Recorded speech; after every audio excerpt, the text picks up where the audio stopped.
आई आज कथा आप जो सुने जातनी, ये रामचरितमानस में 7 कांड तुलसी बाबा लिखे हैं। बाल कांड की कथा आप लोगों को मैंने 4 दिन सुनाया है और 3 दिन शेष और है, आज कल परसों 3 दिन और कथा है। सीधा बैठ जा बाबू, साइलेंट, अब कोई बात नहीं करेगा। हमारी बात को सुनो, मैं क्या बोल रहा हूं। अयोध्या कांड की कथा जब रामायण को खोलेंगे ना, तो अयोध्या कांड का पहला श्लोक है, पहला दोहा, श्री गुरु चरण सरोज रज निजमन मुकुर सुधार, अबरनऊ रघुबर विमल जस जोदायक फल। ये आप अयोध्या कांड जब खोलेंगे तो ये अयोध्या कांड का दोहा है महाराज। लेकिन वीरेंद्र बाबा आज अयोध्या कांड में ले चल रहे हैं। इसके पहले एक निवेदन करेंगे, यहाँ जितने मर्द आए हैं, हमारे बाबा चाचा एक बात बताइएगा। आपकी जीवनी और कथा में मैं जोड़ने का प्रयास कर रहा हूं। ये जितना रुपया पच कमाता नहीं के करे खातिर, बेटा खातिर, खेत किनाता के करी खातिर, बेटा खातिर, मकान बनवाल जाता के करी खातिर, बेटा खातिर, रुपया बैंक में जमा होता के करी खातिर, बेटा खातिर, गाड़ी मोटर किनाता के करी खातिर, बेटा खातिर। लेकिन एक बात ईमानदारी से बोलिएगा, कुल करने के बाद बेटा अपने पिता को आदर कर रहा है। तने बोले परी करता बाबा, कहता नहीं करता हई। अच्छा तो राउर करता तो सजी करते बाड़े। अच्छा ये जवार में एगो लड़का बापे के इज्जत कर तो सजी इज्जतदारे हो गई। हे पंडित जिगना में एगो लड़का चोर हो जा तो पूरा गांव चोर कहाई कि ना कहाई। अगे एक जने केहू दारू हकड़ के पी है तो पूरा गांव बदनाम हो जाएगा कि पंडितवा दारू पीते हैं। सब नहीं हो जाएगा। एगो लड़का साधुए बन के का करी, रौरत हाथ उठा देनी, हमार बेटा बा, सजी बेटन का गारंटी नहीं। बोलो सच्चे दरबार की जय। ऑल इंडिया के लिए मैं बोल रहा हूं। कथा पर मेरे 10,000 लोग जुड़े हैं। बाहरी लोग मेरे मोबाइल पर, अपने टेलीविजन पर लगे हैं, जो मेरा लाइव कथा चल रही है। ये कथा ऐसी नहीं कि वीरेंद्र बाबा यहां बोल रहे हैं और देश प्रदेश उत्तर प्रदेश में मेरा रिकॉर्डिंग नहीं जा रहा है। सारे लोग मुझे देख रहे हैं। मेरे घर में भी कथा चल रही है। कल श्रीमती जी बोल रही थी, एक कोई शब्द मैंने गलत बोला था कि आप ऐसा क्यों मन से बोले। हम अपने घर की बात बोल रहा हूं। तो हमारे भी कथा में कमेंट करने वाले लोग हैं। मैं किसी को कल डांटा था, कोई बात लेकर नहीं बोला था, तो कहने लगी कि आपको डांटने का क्षमता कहां रखा गया है, कि आप किसी को डांटेंगे कैसे। सब चूंकि मेरी बेटी है, मेरी बहन है और मेरी माँ है, मेरे परिवार के लोग हैं, तो डांटने का क्षमता थोड़ा मेरे पास है। हम तो आपको सरलता से समझाने आए हैं। हमारी बात अगर समझ में आ जाए तो समझिएगा, और नहीं समझ में आएगी तो सारी बात गड़बड़ है महाराज। अच्छा बताइए, लड़का पिता के इज्जत करता कर रहा है। कोनो लड़का बात एगो दू के ना कहो। यहां जितने लड़के हैं, बच्चे हैं, कौन ऐसा बच्चा है जो अपने पिता का पैर छू करके प्रणाम करता है सुबेरे? थोड़ा हाथ उठाना कोई लड़के। बाबा तन उठवाई ना हथवा, बड़ा है तर कैनी है, तन उठवाई ना। अब बात है मैं कुछ नहीं तो 200 लड़का बैठल बस कह दी उठा दे कोनो। अब भाई देखी भूल भले हम उठावत तड़ा है। सुबह पैर छूते हो पिताजी का, झूठ बोल रहे हो। सही क्या नाम इनका है? आदित्य मिश्रा। आदित्य मिश्रा जी हैं, इनकी माँ यहाँ ही है। तन ताकब हमरे हो रही है बाबू और गोड़ लागेला रोज फेल हो गए है जुनो। हई तक का कहतड़ी, हई तकबा का कहतड़ी। ई धीरेन्द्र शास्त्री के लगा हमारो खिलाव परीक्षा तो लोग झूठ ना हाथ उठाया करो आप। नहीं, वीरेंद्र बाबा उतना बड़े तो नहीं है, लेकिन मैं जानता हूं कि आज समाज में क्या हो रहा है और क्या होनी चाहिए। कोई ऐसा औलाद नहीं है कि जो पिता का कदर करे, माता का कदर करे। और माता पिता का कदर करने वाला लड़का कभी डैमेज नहीं होगा, कभी फेल नहीं होगा। कंपटीशन बीट करेगा। ये वीरेंद्र बोल रहे हैं। अब ये तर सुन ली, जे चाहता कि हमारा लड़का इज्जत करो तन हो दवैया ले लो। बूढ़ऊ लोग से बतावे जाता नहीं। जे चाहता कि मेरा बेटा मर्यादा से रहे, इज्जत करे, सम्मान करे, जिनका जिनका उम्र 60-65 साल के ऊपर हो गया है, ये मलिकई अपन बेटा के रुआ दे दे, अपन मलिकई छोड़ दे। बुढ़ौती में जे मलिकई ले ले बा, मैं दावा के साथ मन से बोल रहा हूं, उनका इज्जत उनका पुत्र कतई नहीं करेगा। मैं बोल रहा हूं। ताली बजा बढ़िया रे। मलिकई दे दा, चाहे चोर बने, चाहे बदमाश बने, चाहे घर बेचे, चाहे बर्बाद करे, तोरा का ले दे। 4 गो बेटे हैं, अगर मलिकई लेंगे ना तो आखिरी में आपको चोरवा कहा जाएगा। पिता लोग जान लेंगे, कान खोल के सुनेंगे। आइयो पार्टी सुन ले, जे चाबी, बूढ़ा लोग सुन ले, जे चाबी है मैं खोसा था। बूढ़ा लोग लेके आई वही अलमारी पेटी की चाबी, पूछ ले के करे लगे बा। 3 गो पतो ही बड़ी, 2 गो पतो ही बड़ी, जे चाबी ले ले बा। अलमारी खोल, बक्सा खोल, एको तहरी बक्सा में, पेटी में, अलमारी में न होखे तो पतो ही कतई कही कि चोटी बा, बेटी खातिर धरतिया, मझली पतो ही के दे, हमके नहीं देतिया। अलमारी में कुछ बा ही ना। हम निवेदन करेंगे माताओं से, ये ताला चाबी अपने पतोही के कपारे पर पटक दो। नून भात बनी तो हूँ खैबू, दाल भात बनी खैबू, लेकिन तुम्हारा इज्जत बढ़ जाएगा। माताओं से निवेदन करेंगे, बुढ़ौती में जे मलिकई ले ले बा, उनसे पूछ लिया उनका गांव में इज्जत बा, पता कौली हो। मैं कांटा रामायण को बोल रहा हूं। ये आपकी बात नहीं है और आपकी भी बात नहीं है। मैं मानस की चौपाई बोलने जा रहा हूं। आप रामचरितमानस की चौपाई सुनने का प्रयास करना।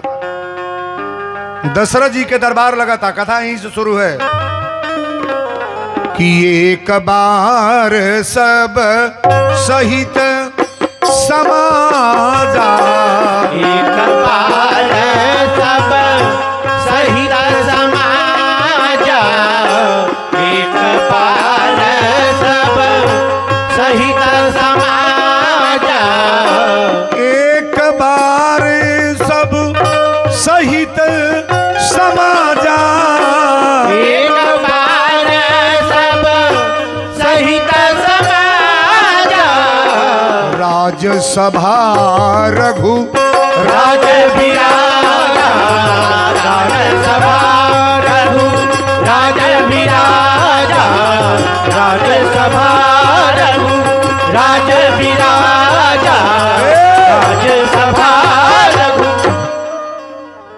रामचरितमानस की चौपाई पहले पढ़ेंगे अयोध्या कांड।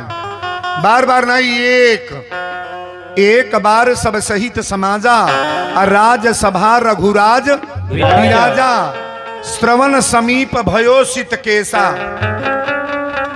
दशरथ जी शीशा में चेहरा पर देखले तो इनका 2 गो बार पाकल लौकल। अच्छा, बुढ़ौती का पहचान बाल है कि नहीं? नहीं है। इतनी परनाई बा बाल पहचान। अब तो 90 वर्ष का पुरनिया करिया बार रखल है बा, अब कौन पहचान बा? जैसे जमाना बदलता वही तरह लोगो बदल गो। ठाक है न कागज उहे वही कागज पर लड़का पढ़ता है, वही कागज पर छपाई होता, वही कागज पर बियाहे के कार्ड बनता, वही कार्डे पर राशन कार्ड बनता, वही कागज पर पोस्ट कार्ड बनता, वही कागज पर एटीएम बनता, और वह कागज पर गवर्नर के मोहर लगता। तो क्या कहल जाता? 500 का नोट, 200 का नोट, 100 का नोट, कागज एक है। ध्यान देना, यही पत्थर है जिस पत्थर पर लोग साइकिल चलाते हैं, पत्थर पर लोग थूकते हैं, पत्थर पर बैठ करके पैखाना करते हैं। वही पत्थर है जो जूता चप्पल पहन के लोग चलते हैं, और उसी पत्थर को कारीगर बैठ करके छीनी हथौड़ी लेकर बनाता है ना। और जब मूर्ति बनाएगा, जो मूर्ति आपके वहां बैठाने जा रहे हैं हनुमान जी को, ताली बजा बरिया। हम लोग मत्था टेकेंगे कि नहीं? यहाँ कीमत तो उसका बढ़ता है जो कथा सुन करके अपने जीवन में उतारे। कीमत उसका बढ़ता है कि वीरेंद्र के बाबा की बात का अनुसरण करे। महाराज दशरथ जी के 2 बार पाकल लौकल बा, मानस की चौपाई में बोल रहा हूं। एक बार सब सहित समाजा, राज सभा रघुराज विराजा, श्रवण समीप भयो सित केसा, मनहु जरठपन यह उप। दशरथ जी विचार करें कि हमार बार उपदेश देता कि राजा तू राजा बने लग ना बने, अब तार बुढ़ौती आ गई। अच्छा तब बुढ़ौती जेकर जेकर आ गल बा बुझाता कि ना बुझाता? भगवान कहले जब बार पाके लागे तो जान ली है कि पहली घंटी लाग गई। जब बार तार उजर होखे तो जान ली है पहली घंटी लाग गई, मरे वाला पहली घंटी। ते आदमी कहलत जब बार पाके लागी तो पहली घंटी नहीं मनाई, 200 रुपया के करीखा मिला था, ले आके घोर के पोती ले। करीखा पुतले से जमान हो जाई होई। भगवान कहले काने से कम सुना तो जान ली है दूसरी घंटी लाग गई। आदमियों होशियार बा, कहलस कि अगर दूसरी घंटी लागल तब डॉक्टर से चेक करा के काने में मशीन लगाता, लगा ले टपाटप सुनाई। भगवान कहले आँखी से कम लौके तो जान ली है कि अब तारा मरे के टाइम आ गई। कहलस कि डॉक्टर से चेक करा के चश्मा बनवा के टनाटन लगा ले। अच्छा कोई वो चश्मा लगा लो, काने के मशीन लगा लो, कोई बे डाई कर, लेकिन बुढ़ौती मालूम हो जाता है कि नहीं मैं बुजुर्ग हो गया, नहीं हो गया। वीरेंद्र बाबा 20 साल पहले और आज में अंतर है कि नहीं है? नहीं है, नहीं है, हैं? हैया जन जलपा बैठल बलो कापत कापत आइल हलो, ए लो सब पूछबू यही तर रहल हलो, हैं? अपने समय पर सब लोग बुजुर्ग होंगे और सबको मरना। अंत निवेदन कर, हे शंकर भगवान घुसू कि न जा तो हमने का मुअल जा। बड़ा तकदीर जेकर तेज बाते है बुढ़ौती देखा था। बड़ा नसीब जिनका तेज है ना, वो अपनी आंख से बुढ़ौती देख रहे हैं। इस कलयुग में बुढ़ौती हम लोग को दिखाई नहीं देगा महाराज ना। बुढ़ौती जिनको मिल गया सब कुछ प्राप्त हो गया, बुढ़ौती मिलने वाला नहीं है सरकार। बुढ़ौती के चक्कर में पड़ो, सुंदर कर्म करो, सुंदर वार्ता करो, सुंदर समाज में रहो, तब बुढ़ौती अपनी नजर से दिखाई देगा। बोलो सच्चे दरबार की जय। दशरथ जी विचार करें कि गुरु के दरबार में चलो। श्रवण समीप भयो सितकेसा, अब मनहु जरठ पनिया उपदेशा। ई बार उपदेश देता कि राजा तू राजा बने लायक ना बर। जहिया राम के जन्म नाई भले तो या केकर ले गई गुरु के दरबार में। गुरु गृह गयऊ तुरंत महिपाला, चरण लागी करो विनय विशाला। जहिया पुत्र ना रहले गुरु के लग गई। आज मलिकई देव के बाद तबो गुरु के लग। गुरु वशिष्ठ जी कहली राजन आप कहाँ बड़ा चिंतित मानी? कहले सरकार चिंता के दूजे को कारण हो, औलाद नहीं बाले वहू के चिंता बा, और जरा बाणे वहू के चिंता बा। दशरथ जी बता रहे हैं कि दरबार में सच्चे सतगुरु के दुख दर्द मिटाए जाते हैं। दरबार में सच्चे सतगुरु के दुख दर्द मिटाए जाते हैं। दरबार में सच्चे सतगुरु के दुख दर्द मिटाए जाते हैं। दरबार में सच्चे सतगुरु के दुख दर्द मिटाए जाते हैं। दुनिया के सताए लोग यहाँ, दुनिया के सताए लोग यहाँ सीने से लगाए जाते हैं। यहाँ के सताए लोग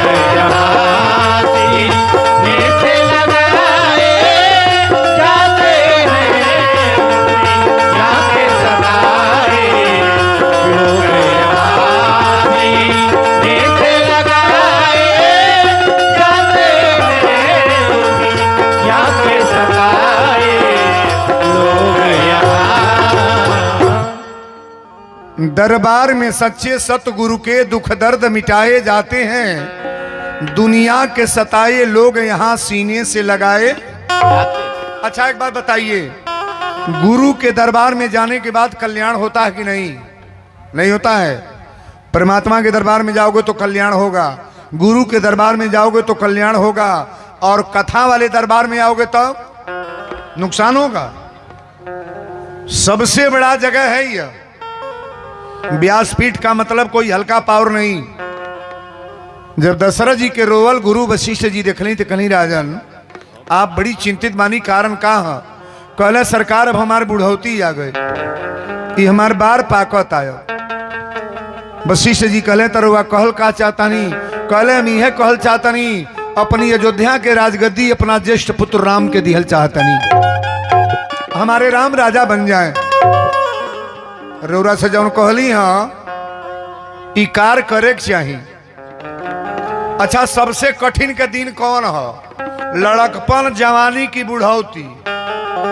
बोला ना, लड़कपन कोनो तरह से कट जाई और जवानी कोनो तरह से कट जाई। है में जौन बूढ़ जवान बात नहीं कड़ेर, नहीं पतो ही रसोई बनी अपने हाथे रोटी बना ली, नहीं पतो ही चाय बनाई अपने हाथे बना के छान ली, नहीं पतो ही लुगा फींची अपने हाथे फींच ली। और जिनके जांगर थकल बा बैठल बड़ी दुआरी पर, बोला तड़िए माझी लो पानी ले आव, उ सुन के हेने गई। ए बड़को पानिया देबू पियास लागल बा, उ सुन के हेने गई। छोटकी लियोती बा बिना माजल धोल कहती लहुर लर्रे ललपी पानी पानी कैले बाड़ू। तब से मऊ पानी पिए के मन करी मन कहो प्रेम से केहू माहुर दे तो पी ले जाएगी ना कहो।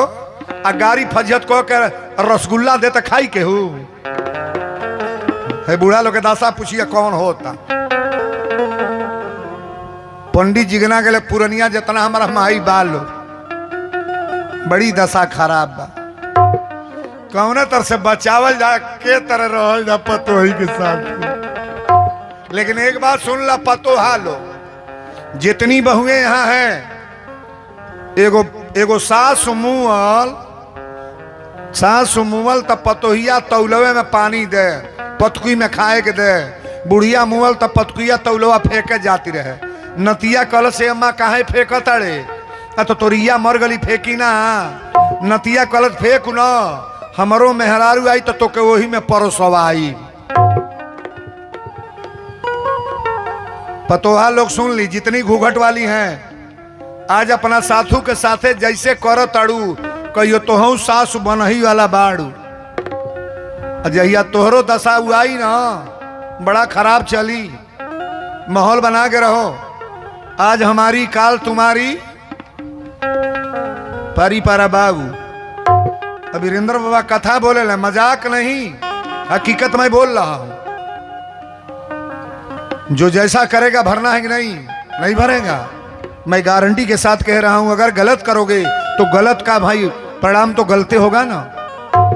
दशरथ जी कहे सरकार हमारे बुढ़ौती आगल बार पाक गए, और राम के राजा बनावल चाहतनी। गुरु वशिष्ठ जी कहे राजन बड़ी अच्छी बात बा, राम जी के राजगद्दी दे दी और उरा जंगल में भजन करे जाए, अच्छा ये अयोध्या में राजा बना। दशरथ जी गई डूगी पिटा गल की कल राम राजा बनने जा रहे हैं, राम राजा बनने जा रहे हैं। और जब डूगी पिटाइल तो सबसे पहले खलबला गए लोग, देवता लोग खलबला गए। सगरी देवता, सारा देवता लोग पहुंचल बने सरस्वती के लोग, ज्ञान के बुद्धि के विद्वता के भंडार के हैं माता सरस्वती। बच्चों को पढ़ने का ज्ञान कौन देती हैं? ये वीरेंद्र बाबा से कौन बुलवा रही हैं? सरस्वती। अगर सरस्वती की कृपा है बच्चों के ऊपर तो लिया वो आज मैं बता दे रहा हूं, वो लड़की या चाहे लड़के नौकरी में कंपटीशन बीट करेंगे महाराज। सरस्वती का पूजा कौन कौन बच्चियां करती हैं इसमें? थोड़ा हाथ उठाना। 1 2 3 4 5 6 8 10 गो लड़की बाड़ी सो। चल सरस्वती का पूजन करना चाहिए। हम लोग मनाते भी हैं सरस्वती पूजा। एक सरस्वती का मूर्ति फोटो लगा लो, पढ़ने वाली छात्राओं से मैं बोल रहा हूं, सरस्वती का फोटो लगा लो और माता जी का निवेदन अगरबत्ती कपूर जला करके माता जी मेरी बुद्धि बढ़िया बनाओ, सुधार करके मैं बोलूं, समाज में जीने रहने का तरीका मुझे मालूम हो जाए, माता पिता का सेवा करने का आशीर्वाद दे दो माता। और माई का कृपा होगा, सब तो जुबान से होता है। अगर जुबान अच्छी है तो घर में तुम्हारी इज्जत बढ़ जाएगी, अगर जुबान गड़बड़ है तो कितना ही सुंदर होगी, कोई मतलब नहीं। बोलो सच्चे दरबार की जय। सरस्वती पुछली कहाँ आयल बानी जा, देवता लोग कहले कोनो उपाय करी, राम राजा बने जाता है, राम राजा बनने जा रहे हैं। सरस्वती कहली बढ़िया तो है, राजा बनने जा रहे हैं, राम राजा बन जाए। देवताओं ने कहा महाराज राम राजा बन जाएंगे तो ये जंगल में और जितने पृथ्वी पर देवता भूजे जा रहे हैं, तड़प रहे हैं, मर रहे हैं, हम लोग को कौन कौन सहारा देगा माई। सरस्वती कहली कि ऊंच निवास नीच करतूती, इतना बड़ा पद पाने के बाद तुम लोग ऐसा शब्द बोल रहे हो, कोई बढ़िया कार्य हो तो उसमें आशीर्वाद देना चाहिए कि नहीं। वीरेंद्र बाबा की कथा अच्छी हो ना हो, लेकिन आपको घर जाकर के बड़ाई करना चाहिए कि बुराई। अच्छा है मैं के हमार बड़ाई कर रहा, तनी हाथ उठाइए तो दही को दुश्मन बाड़ा का हो, तोरा से मुकदमा चल रहा, उठा हाथ बढ़िया, ताली बजा बढ़िया रे। बुराई करने वाले तो परमात्मा का बुराई करते हैं जी। भगवान को लोगों ने नहीं छोड़ा, सीता जी को नहीं छोड़ा, शंकर भगवान को नहीं छोड़ा, कन्हैया जी को नहीं छोड़ा। इतने बड़े विद्वान हमारे धीरेन्द्र शास्त्री जी हैं ना, उनका भी निंदा करने वाले लोग वहां से करके चले आते हैं, नहीं करते हैं। उस व्यक्ति के अंदर कुछ है कि नहीं है? नहीं है। अगर दम नहीं रहता तो ये लोग जाकर के पागल थोड़ा दम समाज हुआ है। इस कथा में दम होनी चाहिए कि वीरेंद्र क्या बोल गए, शब्द को समझने का प्रयास करो। कुछ तो हम लोग के अंदर है महाराज, अगर नहीं रहता तो इतनी जायदाद इतने लोग काहे लिए आते। बोलो सच्चे दरबार की जय। जय जय है। हिंदू राष्ट्र हमारा भारत अगर घोषित हो गया, शास्त्री जी तुम्हारे भीड़े हैं इसी में, हम सब संत चाहते हैं, सारे संत चाह रहे हैं कि हिंदू राष्ट्र घोषित हो जाए मेरा भारत। कोई कौन कौन चाहता है थोड़ा हाथ उठाइएगा बरियारे, तो बजाओ ताली बरियारे गड़गड़ा के। हम लोग सभी लोग एक साथ एकजुट बना करके काम कर रहे हैं, और हमारे देश का, अपने भारत का प्रधानमंत्री मुख्यमंत्री इतना तेजस्वी है महाराज कि सुंदर से सुंदर कार्य मेरे वहां हो रहा है, नहीं हो रहा है। जो कुंभ लगा था इस तरह कभी हो पाता, कभी हुआ है? जितने बाप रे बाप 65 करोड़ लोगों का तादाद दिखाया है, किसमें लोग गए थे? हैं? भारत और देश कहां कहां के किस किस देश के लोग आए थे वहां। सुंदर कार्य होगा तो सुंदर होगा महाराज, और सुंदर सुनने का प्रयास करो आप। बोलो सच्चे दरबार की जय। सरस्वती जी कहली कि ऊंच निवास नीच करतूती। आप लोग खेल बगाड़ने के लिए आए हो, बनाने के लिए। देवताओं ने कहा कि माता जी निवेदन है, राम कतई तपस्वी के भेष में जंगल में चल जाए, राजा ना बने। सरस्वती ने कहा जब इतना इच्छा तुम लोग का है तो मैं ये काम करूंगी, ये कार्य करूंगी मैं। सरस्वती का कैली जाके बाबू के कई के दासी बाजौना के नाम मंथरा हो। का ना हो? अच्छा तो एक बात बताई, मंथरा के नाम जानता नहीं ना? कोनो गांव पर अपने बेटी के नाम के मंथरा धैले बा जी। अच्छा तो इहो बता दो, हर गांव में दूगो मंथरा बा लो कि ना? नाव नहीं धराइल बा, ठीक बा। चलुइया बा कि ना? कहो पंडित जिगना में बा लो कि ना? एक आध दू जानी मतवा लो महाजा चल जाइए लब लब लब लब में सो में कह दी। गलती नहीं बोलता नहीं। पेटे में पानी पचाव, किसी का घर बिगाड़ोगी तो तुम्हारा घर बिगड़ जाएगा, उजड़ जाएगा। किसी के परिवार को बंटवाने के चक्कर में पड़ोगी तो तुम्हारा घर बर्बाद होगा। वीरेंद्र बाबा व्यास गद्दी से बोल रहे हैं। किसी के परिवार को अन्यथा लेकर के शब्द का प्रयोग दरवाजे पर जाकर न करो आप। और मर्दों में भी कुछ मर्द हैं आपन बेटा कमांड ना बा, आपन मेहरारू मान के ना बा, आपन लड़की मान के ना बा, अपनी घर के व्यवस्था कंट्रोल ना बा, आ जाके दूसरे के दुआरे पर हेतना लेक्चर देता है। पंचायत करे हुए जाता है जरा कुछ का लूर ना बा। अब मैं पता कली है के ऐसा बा। वीरेंद्र बाबा तो खोल के पर्दा में यही तरह दिखा दिले, आईने के तरह से दिखाएंगे। सरस्वती जाके मंथरा के जिहुआ पर बैठ गई। अब मंथरा गई बा, इन्हें लाइट माइक लगल बा, सोहर मंगल होता। मंथरा कलश की कैसन लाइट माइक कैसन गीत होता। सुमंत जी कहले तोरा मालूम नहीं बा, कल राम राजा बनने जा रहे हैं, कल राम राजा बनने जा रहे हैं, मालूम नहीं है। मंथरा कलश की हमारी जियते राम राजा बनी है। जना बाबू साहब लिया गए हमके चाय पियावे। अब 20 गो घर बनल है, कमरा लिंटर नहीं लागल है, मड़ई छवाई है, कटरन। कल बाबू साहब और घरवा कहन बनता। कहले गुरु जी हमार तो नहीं है बनल, गांव में केहू का बने नहीं दिहली। मर्दई है हो, तार घर बने चाहे न बने, केहू को बनता हो ना बने देबो। निमन बात बा। ई मनावे के चाहिए कि आपन बने चाहे ना, दूसरे के मकान बनो। हे दुर्गा माई हमारा गाड़ी लिया चाहे ना, एकरा लिया जा मारुति बोलोरो, हमरो कहियो ताक लगी तो गाड़ी दे दी। अपना ट्रैक्टर बा चाहे ना, गांव में घर घर ट्रैक्टर हो जा, हमरो खेत जोता जाई। बढ़िया कि नहीं? नहीं है कि राम होगे राजा, ताली उठा के बजाओगे बा।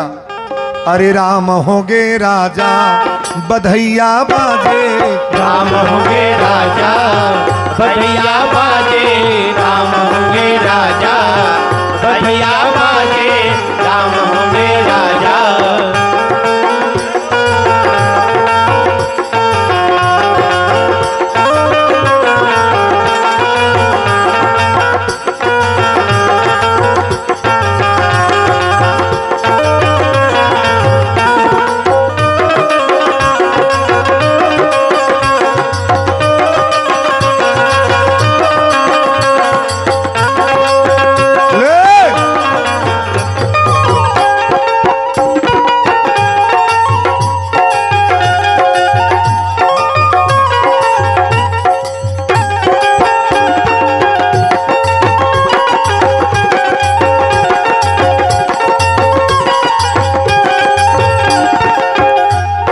अरे माता कौशल्या आरती उतारे, माता कौशल्या आरती उतारे, माता कौशल्या आरती उतारे।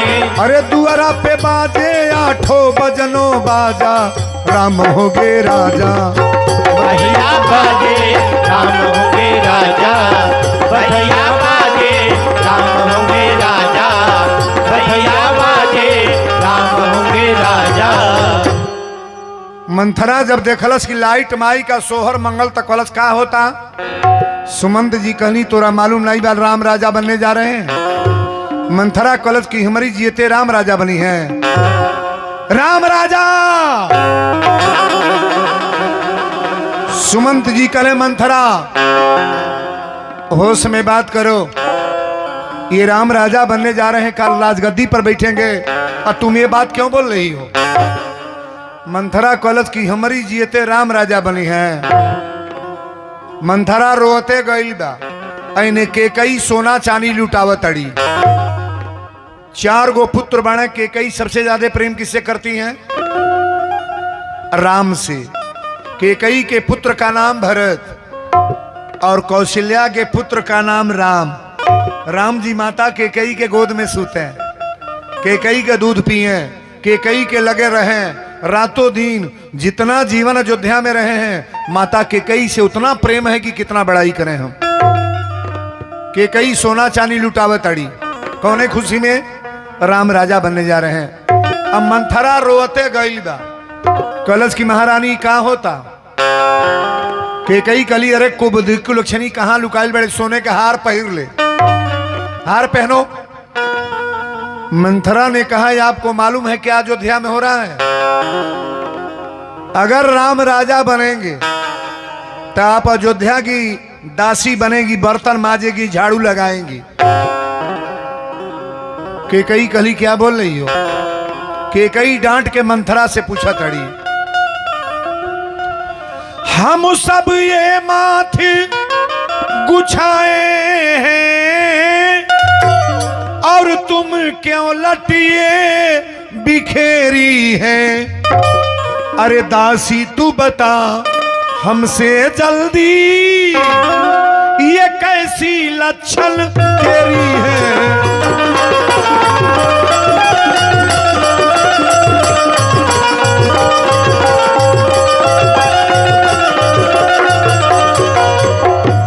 तू किसी से लड़कर आई है, भूखिया अथवा प्यासी है?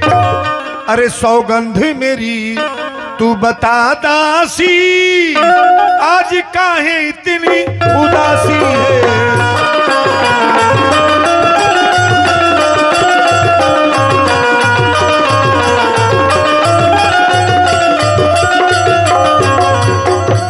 केकई ने कहा, मंथरा एक बात बताओ, तुम्हें भूख लगी है, प्यास लगी है कि लखनलाल ने कुछ बोला है? क्यों नहीं बोलती? मंथरा कलश, महारानी मैं क्या बोलूं, आप तो खुदे समझदार हो। दशरथ जी रउरा से राय ले लें, राम राजा बने जाते हैं। रउरा बात के जानकारी बा, आपसे स्नेह लिए हैं, प्रेम। अगर राम राजा बनेंगे तो रौकनारी बनोगी, झाड़ू लगाओगी, बर्तन मांजोगी, दासी बनकर के अयोध्या में रहना पड़ेगा। टप दे मंथरा के बलवा पकड़ के केकई जमीनिया पर ये कहली, चांडालिन कहीं के निकल जो घर से बाहर, घर फोड़नी कहीं के। मंथरा जमीन पर गिर के जब रोवे लागल तो औरतन के बड़ा जल्दी दयो आवेला।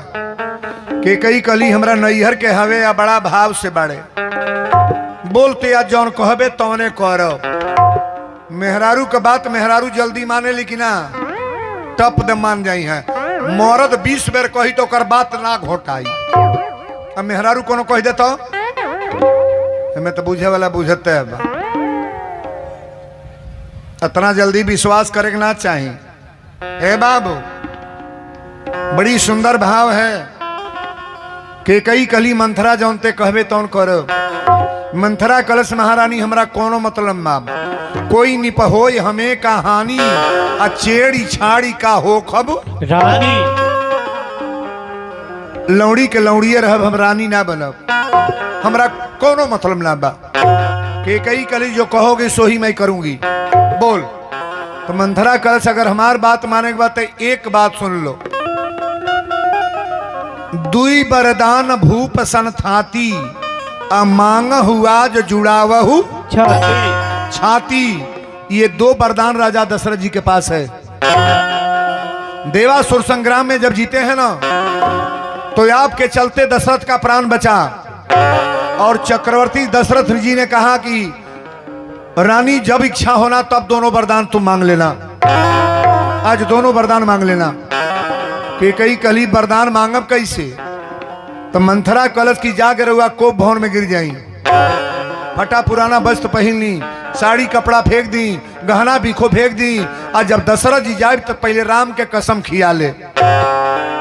भूपति राम शपथ जब करई, तब मांगे जय बचन न करई।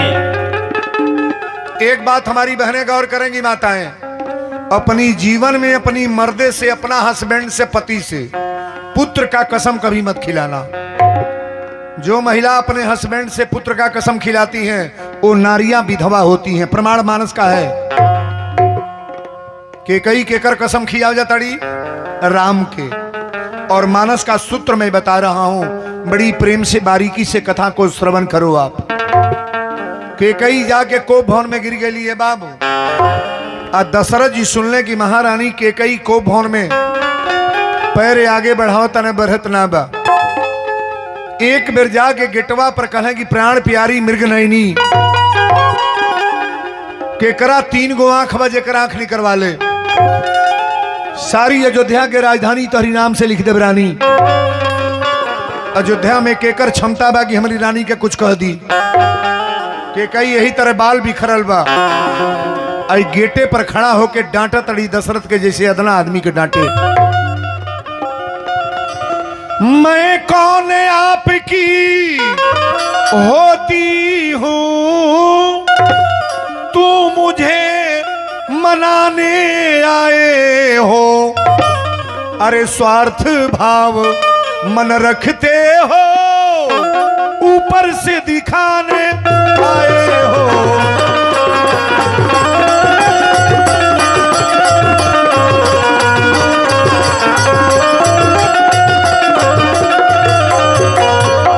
यहाँ कौन किसी का होता है, ये दुनिया लालच करती है।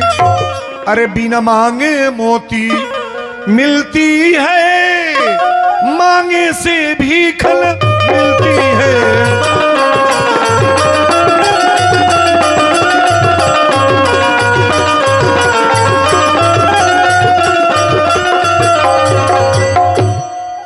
के कई कली महाराज ध्यान से सुनिएगा, यहाँ कौन किसी का होता है, ये दुनिया लालच करती है और बिन मांगे मोती मिलती है, मांगे से भीख न।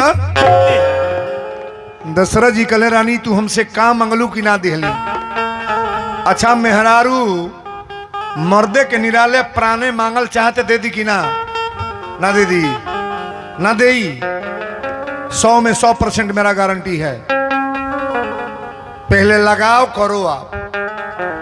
हमरा तो देखा तनी सबसे पहले मर्दे मेहरारू नहीं पटरी बा का जानी एजू हो, हम एजू को बात नहीं अपने यहाँ के बोलता नहीं। मजाल का आदर से कहे हमारा बलेश्वर यादव जी बिरहा में गौले बड़े कि माता वही मर जाई जो नान्हे दूध छोड़ावे, और पिता वही मर जाई जो विद्या नाई पढ़ावे। बेटा वही मर जाई जो बाप के नाम गंवावे, अब बेटी वही मर जाई जो कुल में दाग लगावे। बैल वही मर जाई जो ज्योति के नाई हेंगावे, अब भैंस वही मर जाई जो दूहद टांग उठावे। बोलत ना मुस्काई मरे मुंह टूअर नारी।